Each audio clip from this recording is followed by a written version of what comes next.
days లో ఇతనితో నాకు పెళ్లి. బట్ ప్లీజ్ నువ్వు నాకు ఒక మాట ఇవ్వాలి.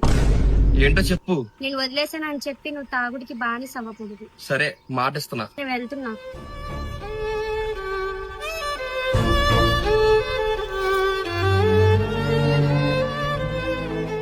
నీకు ఇప్పుడేగా చెప్పింది, మళ్ళీ ఫోన్ చేసావు. ఒక్కసారి రావా? సరే వస్తున్నా, ఆగు. ఇమ్రాన్, ఇప్పుడే కదా నువ్వు నాకు మాట ఇచ్చావు. మాట ఇచ్చి ఎందుకు తాగుతున్నావు? అదేంటంటే జ్వరానికి టానిక్ ఎలాగో మా మగాళ్ళు మనసు తిరిగిపోతే ఆ నొప్పి తట్టుకోవడానికి ఈ మందు అలాగా. ఇవాళ ఒక్కరోజేలే. కానీ ఇది చాలా తప్పు.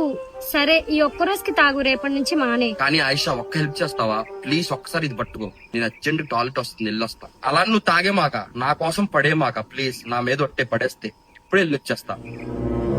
బ్రో నీకు చెప్తే నమ్మట్లేదు కదా నువ్వు పెళ్లి చేసుకోబోయే అమ్మాయి పచ్చి తాగబోతు. చూడు చూసావా, చేతిలో బీర్ బాటిల్ తిని తాగిందే కాక నన్ను తాగబోతు చేసింది. ఇలాంటి అమ్మాయి మీ ఇంట్లో వాళ్ళు పెళ్లి సంబంధం చూసింది. ఇలాంటి అమ్మాయి నువ్వు పెళ్లి చేసుకోబోయేది. ఒక్కసారి నీ జీవితం గురించి ఆలోచించు. ఇలాంటి అమ్మాయి నువ్వు పెళ్లి చేసుకోబోయేది.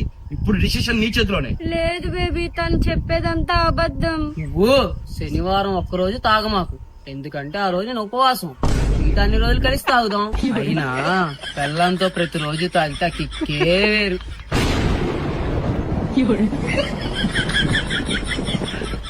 ఆయిషా ఆ బీరే నిచ్చెల్లు.